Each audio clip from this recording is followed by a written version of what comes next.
Good evening, my friends. Are you ready for part 3? Have you got your coffee cup ready? Is your cat or dog snuggled up with you? This is dedicated to LIPLOCK. This is part 3. So we left our 3 heroes.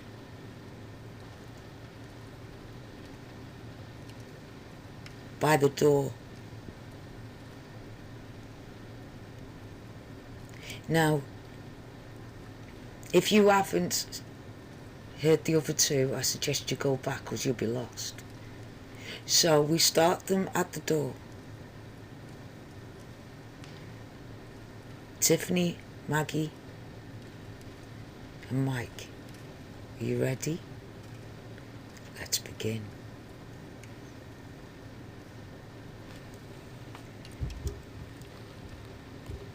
Let's open the door. It's a bit stiff. Just try. Hey, Michael, you push it. Oh, because I'm a man, I should be able to push it, shall I? Just push it. Oh, yeah, got it open. That's right. Wide open. Let's get in. Crawl under this crawl space and open the door at the back end, and we'll be able to open the door whole. Why me? Because you're the youngest and the thinnest. Yeah, I thought that you'd say that. So Tiffany crawls through the space and gets in and manages to unlock the door from the other side. Come on, quick, they say. Hurry. So they come in. What are you doing? Not doing anything. Where's the torches? I've got them here. Oh, thanks, Maggie. So they all take a torch.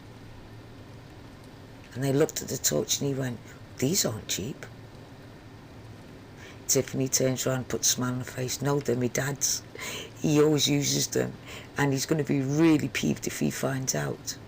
Oh, don't worry, he won't wake up yet. What do you mean he won't wake up yet? I slipped him a couple of sleeping pills.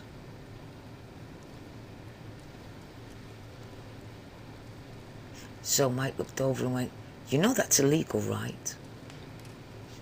You're going to argue with me what's illegal or not. I couldn't let my husband turn over and find out I wasn't there, then come looking for us. Well, why not?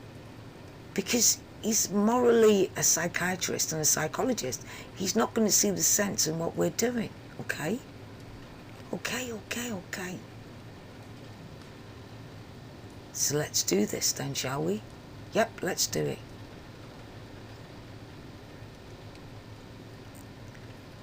You go left. I go right. Wait, what about me? Tiffany, you stay here and call us if anybody or you hear anybody coming through. No, wait. What? You're leaving me here alone? Well, we're going in either direction alone.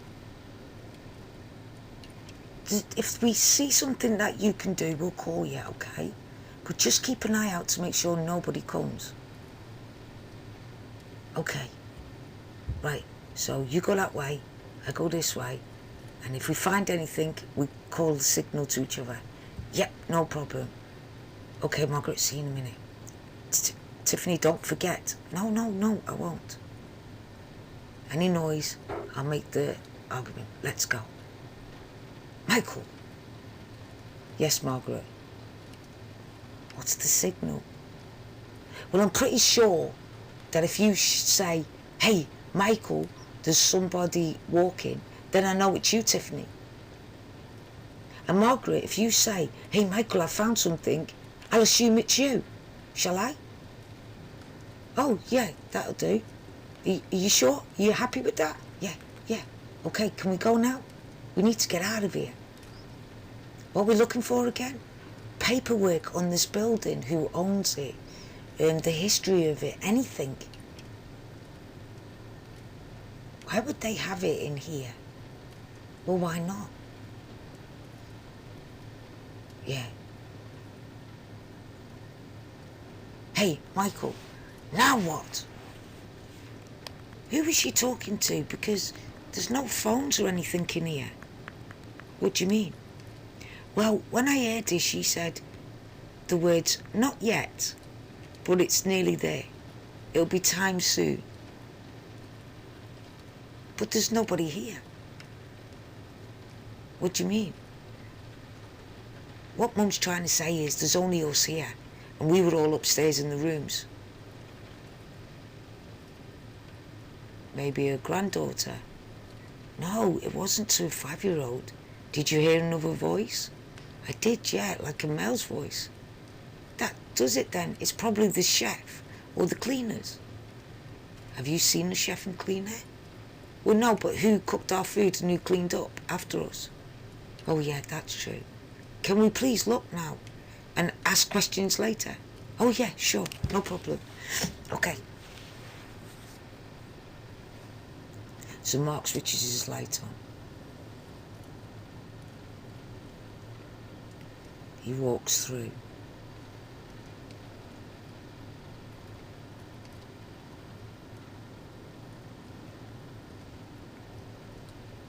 He looks at this strange wall, and he stops and thinks for a moment.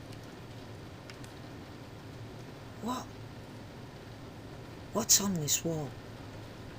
It doesn't look right. It looks different than the rest of the walls.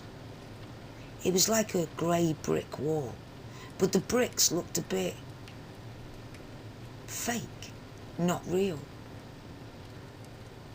So he walks up towards it, and as he's about to touch, slowly touch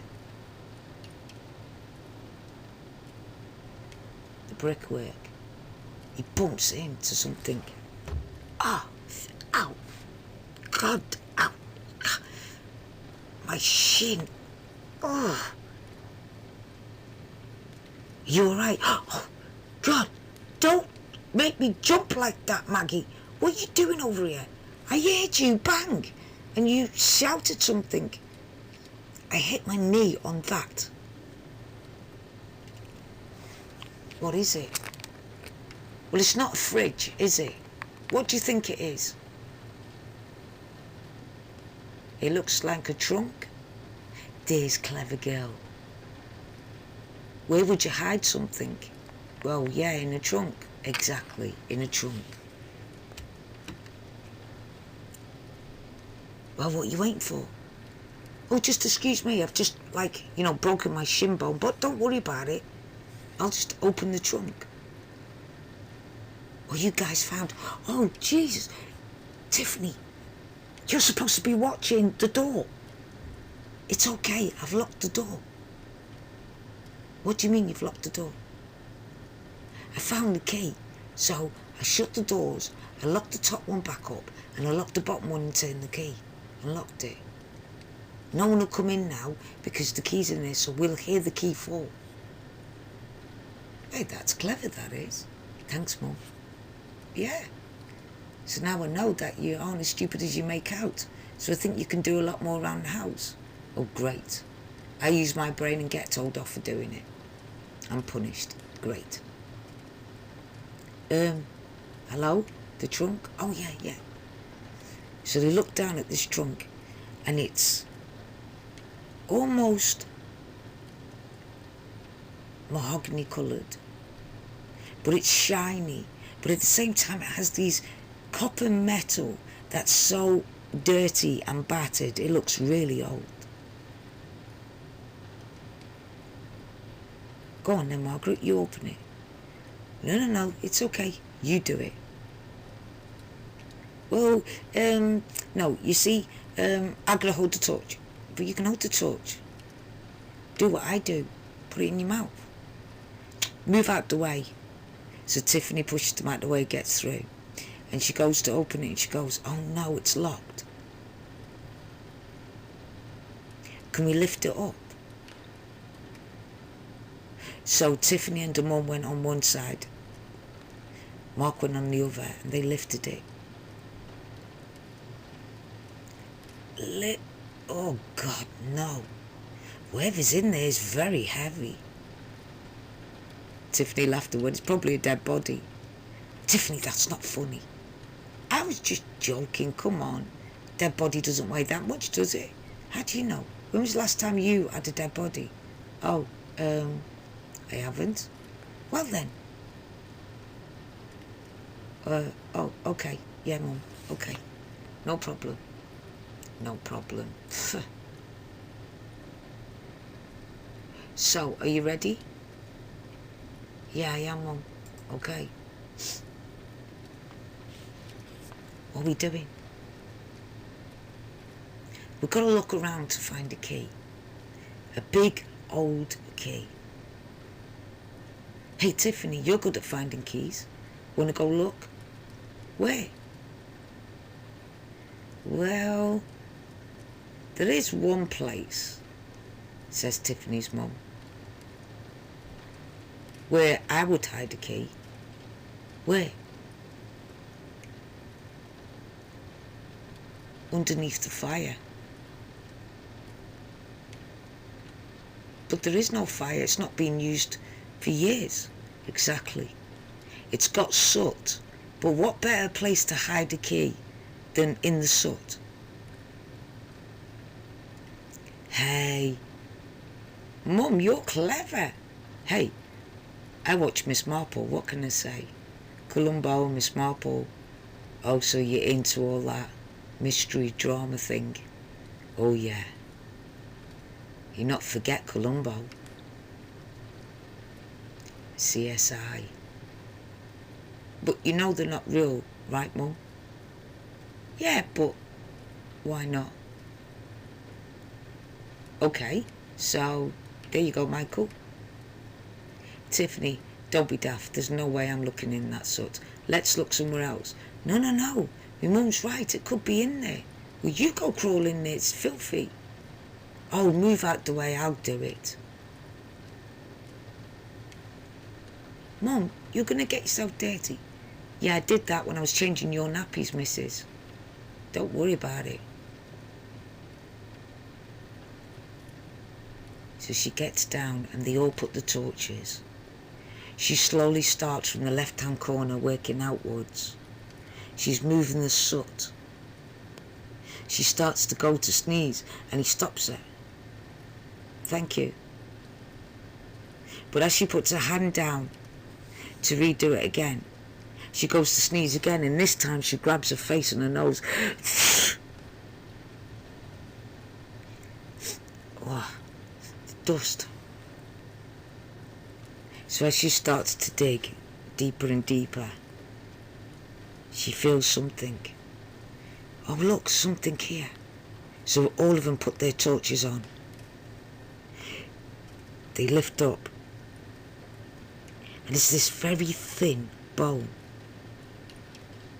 Ooh, yeah. What was that, Mum? It's a bone. Oh, it's probably a chicken bone or something. Do you see any chickens round here? No. This was used as an old kitchen. You can tell this is behind the kitchen, so the new kitchen's being built and the old one's been covered because it's easier than to knock down the old kitchen, that's all. It's probably some bones where they've eaten and just thrown it back in the fire.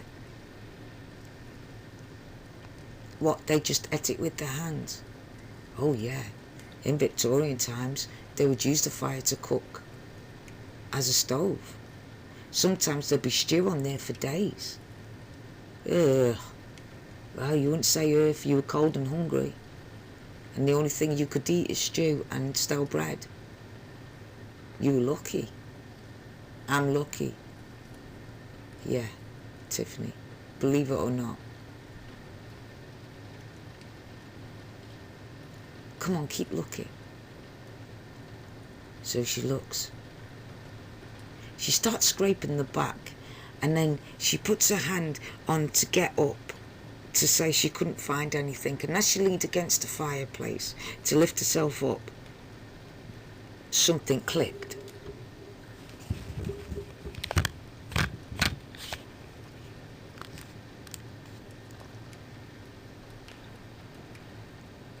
What is it? What's what? This button. It doesn't seem to be doing anything. Listen, I'm clicking it. Yes, you are. It doesn't seem to be working.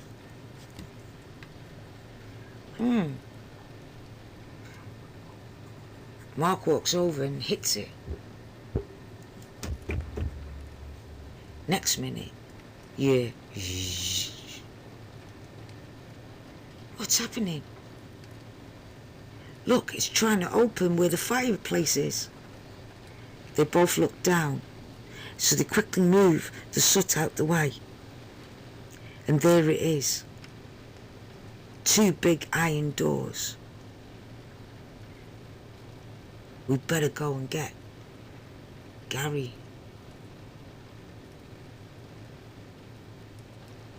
And Craig.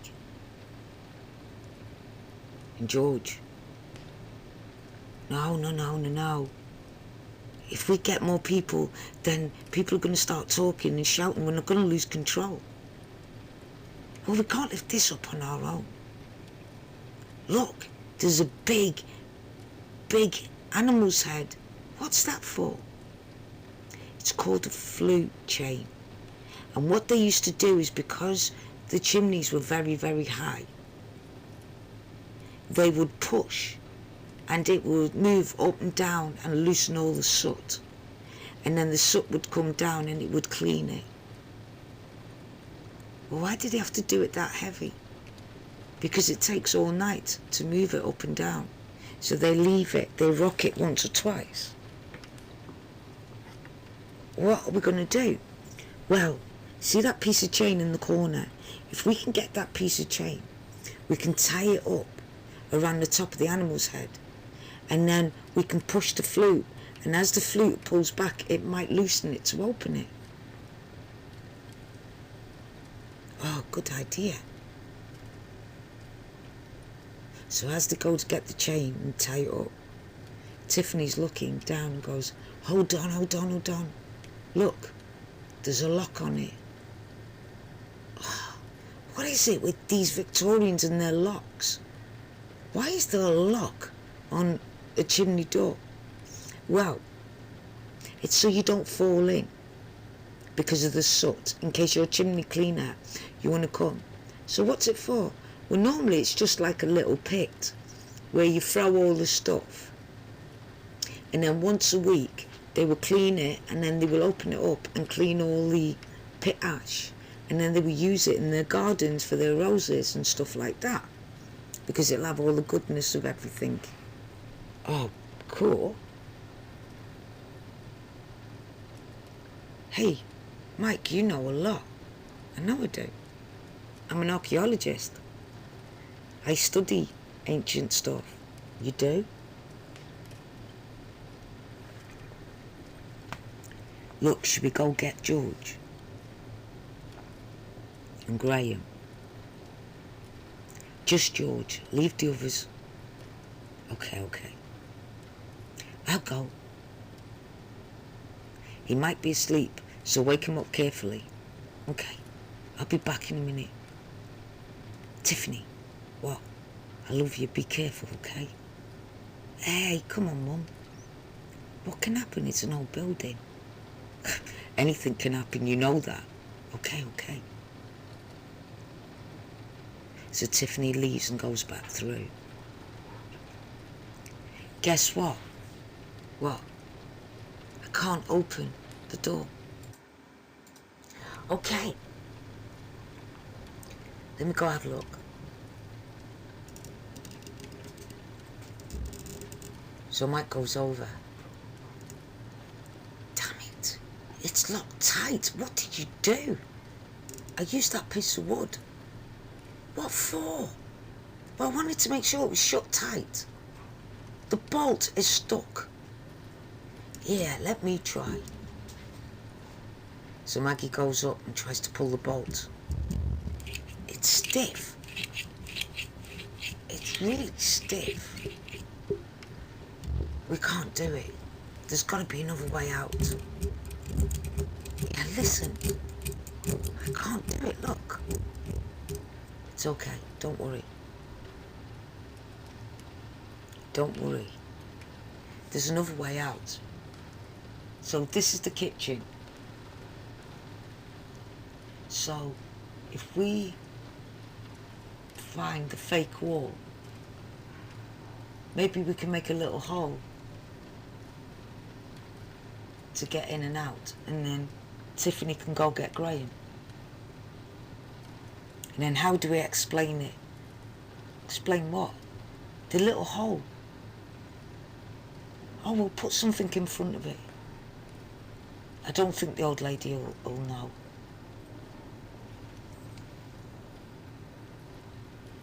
So they feel all around. And it's nothing but solid wall. There's got to be a divide. There's got to be. This is the old kitchen. They can't just put a solid wall up. It doesn't make sense. It'll cost too much to do that. It's easier to make... Oh, here we go. Here it is, the fake one.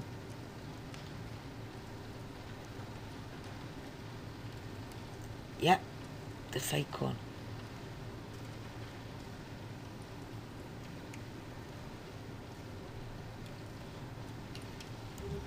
Here's the fake one. So they try it again. There's no solid... There's like a pin, and there's another one.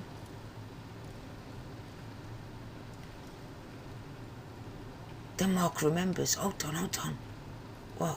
On the other side of here, through that little hole that I walked through, there was like this weird coloured brick. Come, I'll show you. So they all put the torches on and went over there. They went through. And there it was. There, see? I just see a wall.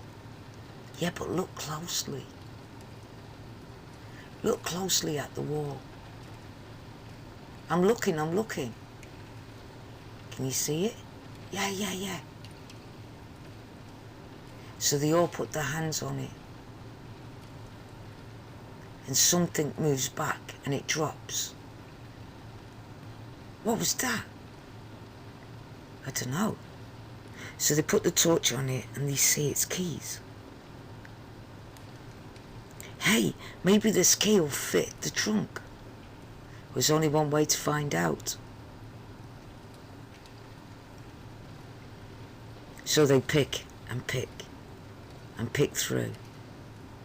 After the fifth one, here it is. He puts it in, it unlocks. It's exciting, it's like Christmas all over. Tiffany, keep you cool, huh? You want to be treated like an adult, so act like one. So what's in it? Maggie, take your own words. I'm sorry, but, you know, what's in it? Well, give me a minute, I've just got it open. So he lifts up the trunk really carefully.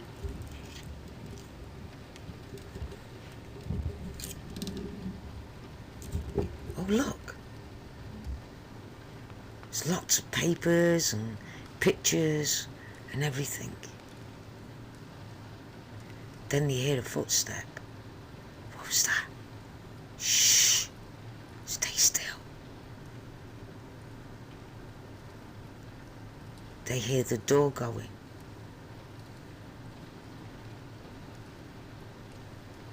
Shh. Mom, I'm scared. Don't be scared, just shh. Wait. Keep quiet, they don't know we're here. Next minute they hear like someone's pushed the key through and fell off the door. What if they come in? Don't worry. They won't. It's too stiff.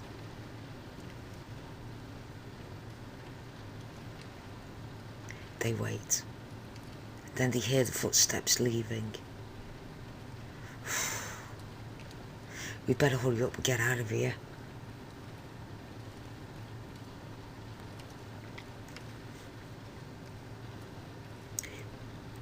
They open it up and they look inside. Mum, what, Tiffany? Do you think we should document what time we opened this? What for? Just in case we need to call the police. Why would we need to call the police? I don't know, there could be dead bodies, anything in these places. Haven't you heard the horror stories? Yeah, but this is a haunted hotel. Well, it's actually a castle. It was made... We know, Michael, we know. Sorry.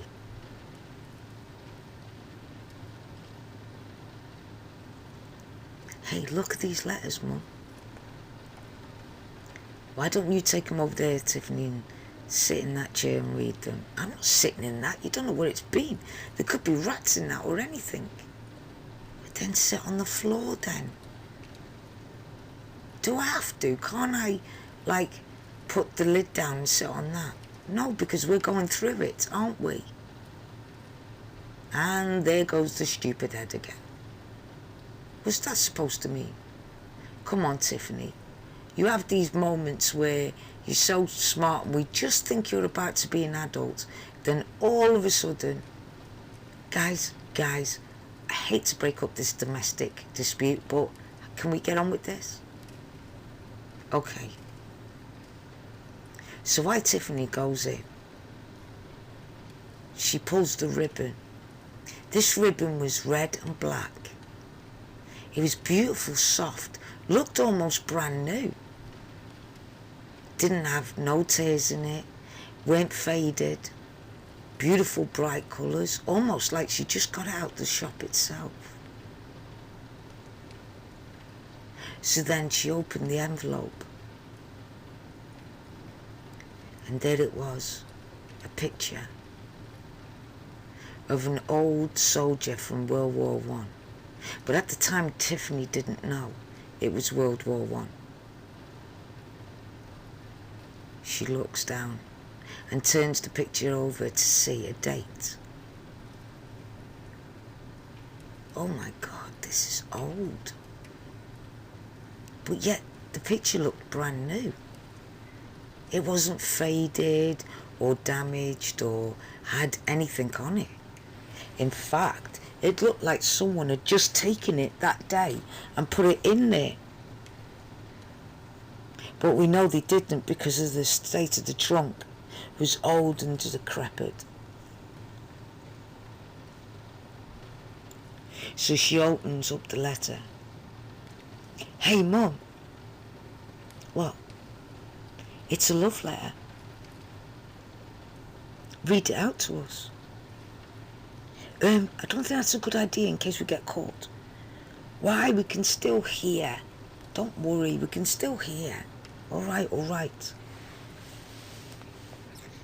So she opens the piece of paper. Dear Francine, we're going off to war tomorrow. The sergeant came in with a bottle of whiskey for each of the camps. We're sitting down playing cards, smoking cigars, and we've just had a great big meal.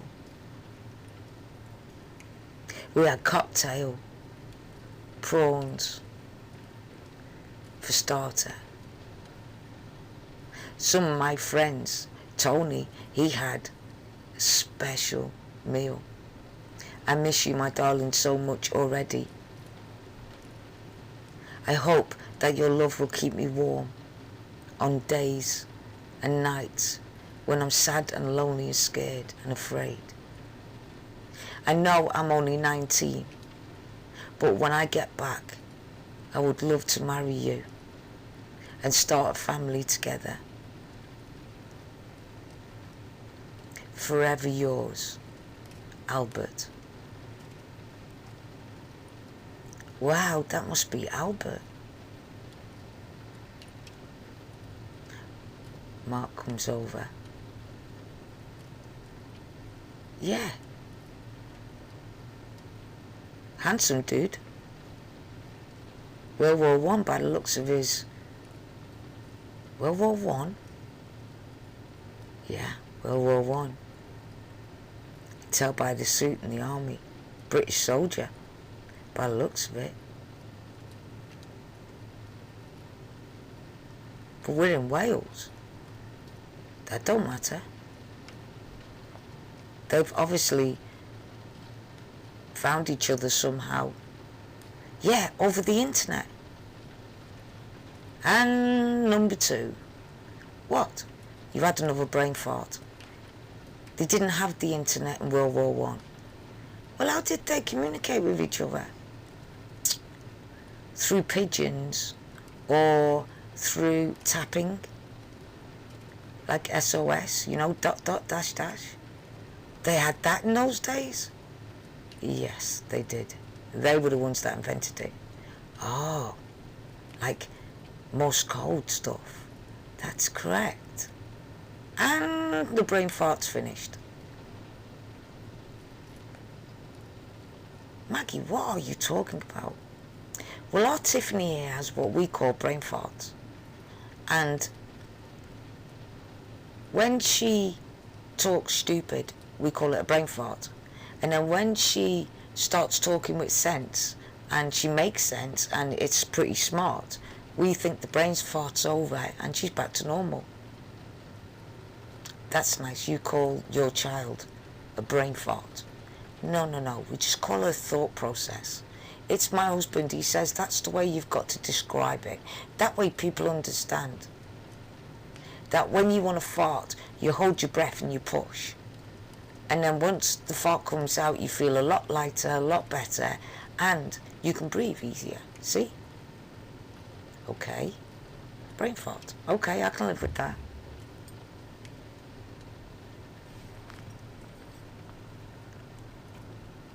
There's more. So do you think her name is Elizabeth? Who?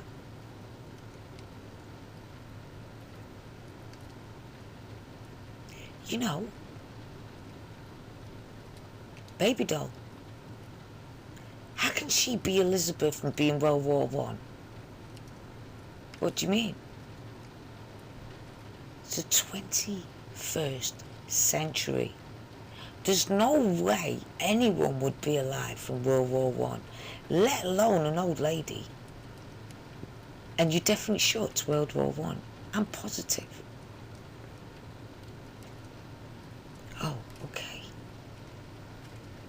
World War One it is then. Tiffany, choose another one. Ladies, look, you look for the document and we'll look through here. There might be something in here that says you can have the house. It might be. It might be all they have. Okay. But can I get a bit of hand here to pull this big bag out? Yeah, no problem. Margaret goes over to pull out the bag. Drops it onto the floor. Mike looks at her. Well? Yes, thanks. No, I mean, are you going to open it? No? You? I think you should do it because I opened up, you know, the box and that. No, you didn't. My daughter did.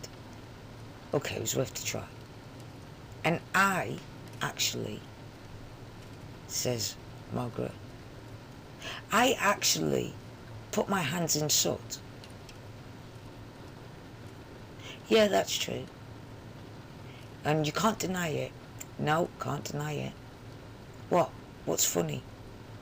Well, you've got it all over your face when you sneezed. Oh, why didn't you say something? Who's gonna notice? It's dark. I'm going to have to go wash my face. Don't be stupid, we can't get out. Okay, I'll open it. So he gets down to his knees. Are you ready? Yeah. He slowly opens the bag, really slow.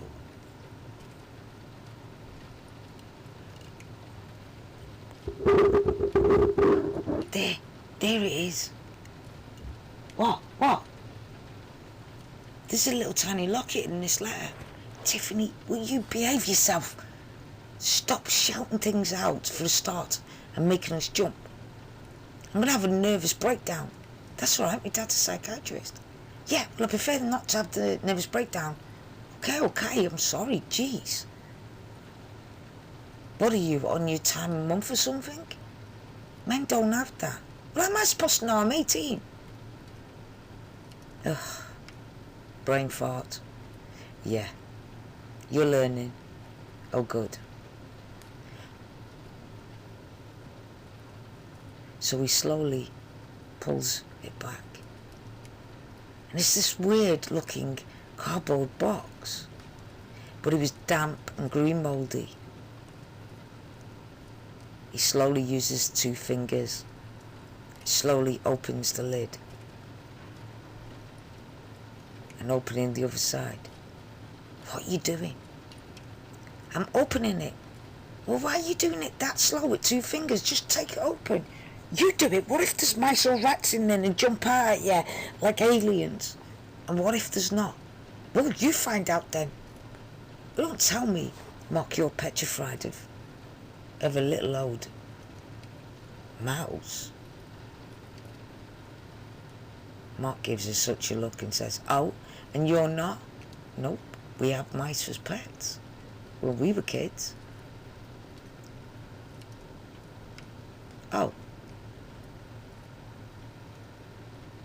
Oh, it's okay, it's only a big spider. Ah, no! Margaret, what are you doing? No, not spiders. Oh, so it's okay for me to be scared of spiders, but it's not okay for me to be scared of mice, right? Yeah, that's right. Spiders are weird creatures. They like dark, damp places, and women have more dark, damp places on their body than men's do. Yeah, that's true, says Tiffany. Mark looks at both of them and says, well, I wouldn't know that, would I now? Oh no, that's right.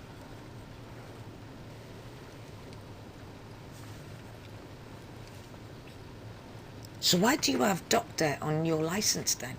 How do you know I've got doctor on my license? Well, because when you come in, you were trying to pay Precious and give her a bit of money. I saw it and it said doctor. Yeah, we're all called doctors in every field, including the field where I am in. I'm a doctor of archaeology. Tiffany looks at him for a second and says, what? So if you see a mummy lying there all wrapped and dead, you would do what? Bring it back? No, it's a doctorate. Never mind. Long story. Just sit and read. So Mark goes, brain fart again. She has them quite a lot, doesn't she? Maggie just nods her head, very sternly with a yes. Definitely. So they managed to use their foot to open the other one up, just in case. And it was weird because they weren't expecting this. Huh. That shouldn't have been in here. So they go to uncover it the rest of the way.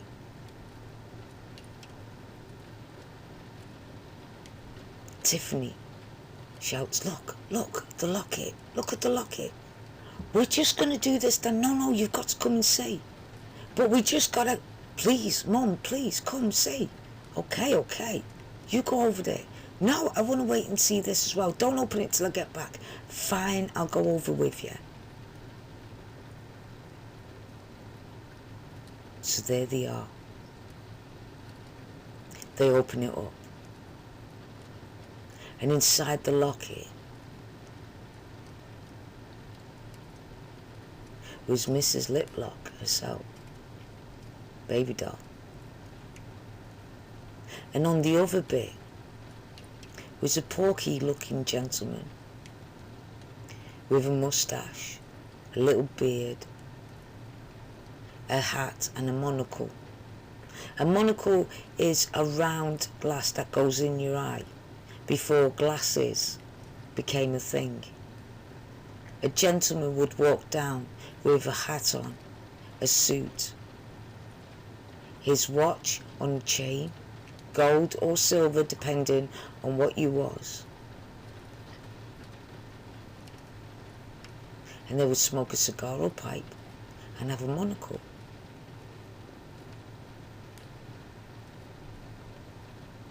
I've seen him before. Well, read the letter, see what it's dated. So she opens the letter up and,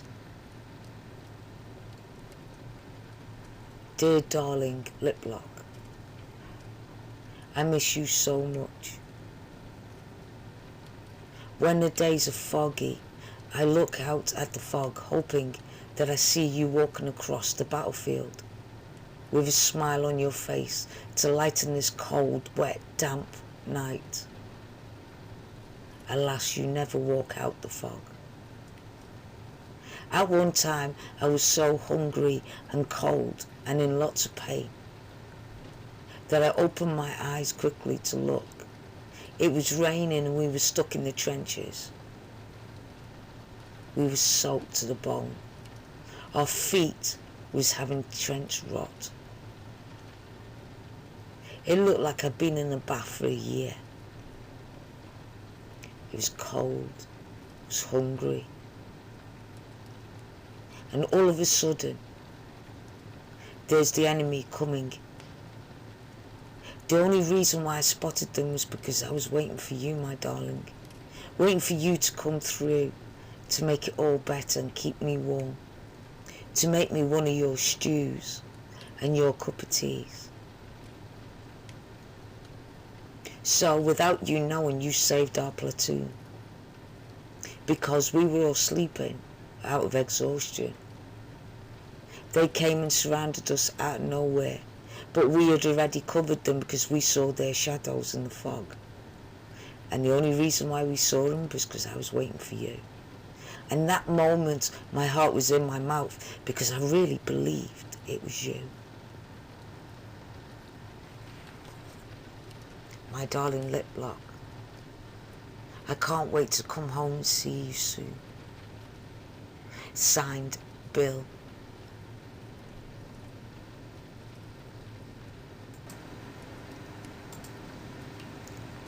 (1914). That was hundreds of years ago. Yeah, about that. It's about 100 years since World War II ended, so yeah. Wow. That's okay. Wait a minute. What? That would make her 103 years old. Nah, it's got to be her grandmother or something. It can't be her. Because I tell you what, she only looks like in her, 50s, late, early 60s, if that. She said she was 71. Well, there you go. It can't possibly be her. It was probably her mother and she was named after her. They used to do that, you see. So, It must be. But it looks an half like her. It does, admittedly, but... And she still dresses the same. Well, she might not be able to afford clothes. And, you know, she did say that they moved in here when her husband had passed away with her son and her daughter-in-law. And there's no law saying you can't wear other people's, like, hand-me-downs, right? So, it's okay. Let's just move on to the next letter.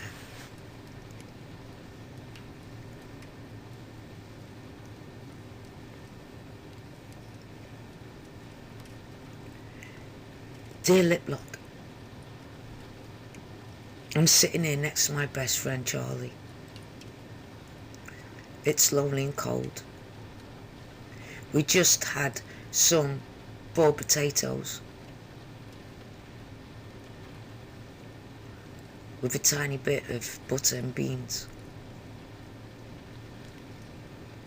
Hopefully they will bring in some more supplies tomorrow, because there is none left for us soldiers. However, we can smell home-cooked chips, steak. And my friend Charlie went into the officers' mess and saw them sitting there sipping wine and having a big steak dinner with a big soft cherry ice.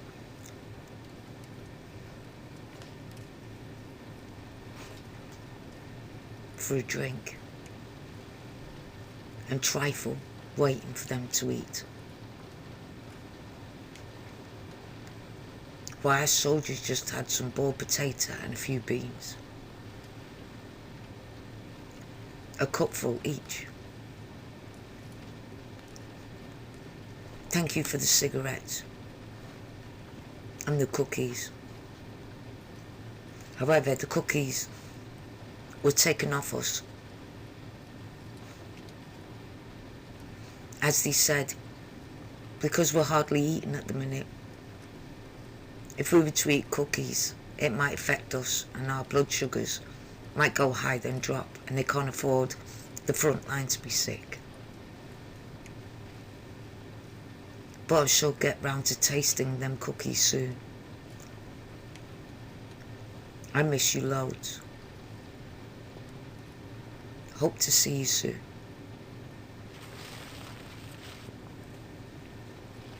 Your Snuggle Bunny.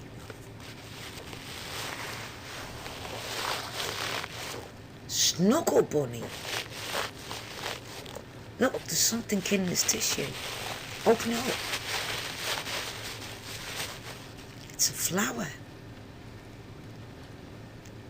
Huh. What's the matter, Mary?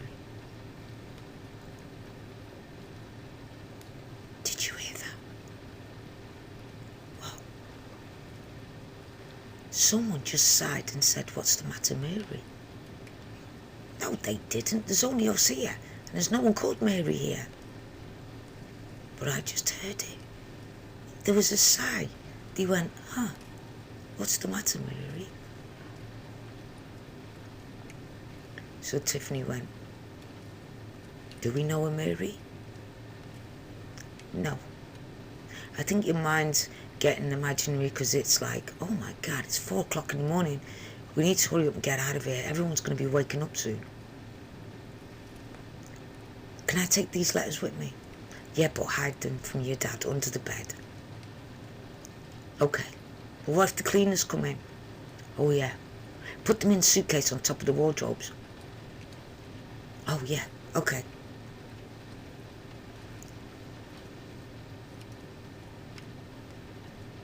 What are we going to do with this that's in the bag? Let's hide it behind here for now and shut the trunk up. Let's hide the key back there with it. And we'll come back tonight. Can I come too? If you finish reading those letters. So they walk towards a draft that they feel. They light a candle and watch the candle dance. The closer they got to draft, the more it danced.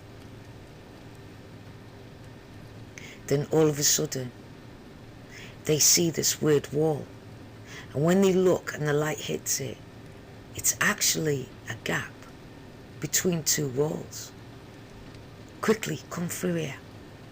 I can see a light and feel some air. So they squeeze in with their backs and their hands as flat as possible. Mark's trying to hold the candle out and move it forward in front while he's got his back as tight to the wall as possible. His belly is scraping against the other side of the wall. What's funny, Tiffany? Your belly, it's making a mark look right across. Ha ha ha. Are you okay? Yes, I'm fine. Wait, stop. They hear footsteps. They wait. Can you hear that? No. You can't hear the footsteps. No, Mark, we can't. Shh. Here they come. Mum, I can't hear. Shh. They're going past. They're going past. Stay here. Oh yeah, you've got the candle and we're going to stay here. I don't think so. Okay, just stay close then, but keep quiet. So he slowly shimmies to the end. He blows the candle out as there's a light. And he can feel the warmth, almost like it's in an entirely different room.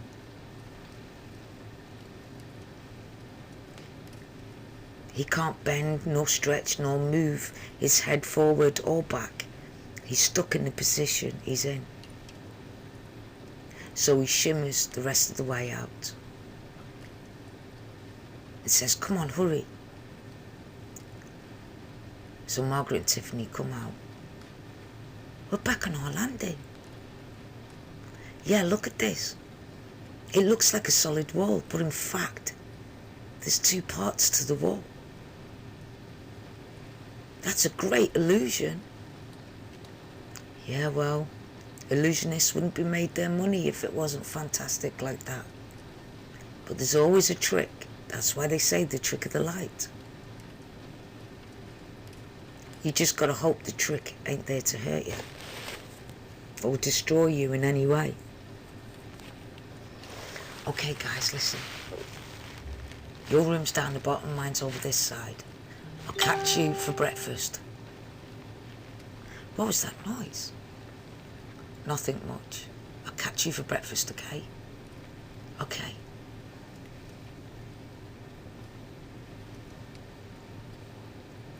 Oh, what time's it? It's okay, George, go back to bed. Oh, I'm so tired. Just a little bit longer. Yeah, okay, no problem. Mark thought to himself, if I fall asleep right now, it's going to be worse for me than staying awake. So I might as well stay awake and get an early night tomorrow night once I figure out what I'm going to do with that. Do it what? Sorry, I was thinking out loud. I'm just going to go have a shave and a bath. Why are you so dirty? Oh, I tried to look for the toilet, forgot we had one, went outside and fell outside. You were daydreaming? Yeah. George shuts his eyes and goes off into sleep to finish the rest of his sleep before he wakes up. George was a creature of habits and woke up at 7 a.m. every morning and went to bed at 11 a.m. But because he has insomnia, that is his normal routine except for today. For some unknown reason, George fell asleep at 9 p.m. and he's still asleep. But Michael didn't look bothered. Gets in the bath and lies down and closes his eyes. He sees the object he saw underneath the cloth in the box. He starts to slowly open and unravel.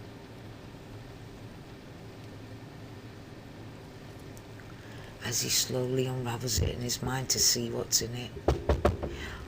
Oh God. Yes. Can I go toilet? Of course you can. When have you been shy? I haven't, I'm just saying. Is it number 1 or number 2? Number 1, I've just woke up. Okay, go ahead. And what if it was a number 2? Well, I'm in the bath, I don't want to smell things. Not tonight. Okay. Don't fall asleep though. George goes for a wee, scratches his face, flushes the chain, and then washes his hands and his face in Mike's bath. Thanks for that. You're welcome, darling. Gives him a kiss on the head and says, I'll meet you down for breakfast. Yeah, no problem.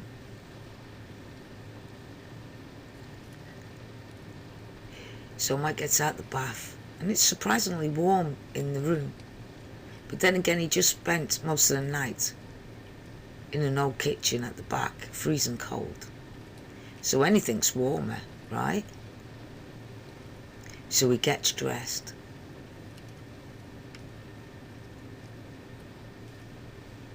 And that's the end of part 3. Please, my friends, come and join me in the next episode. This story is dedicated to LIPLOCK, Mrs. LIPLOCK.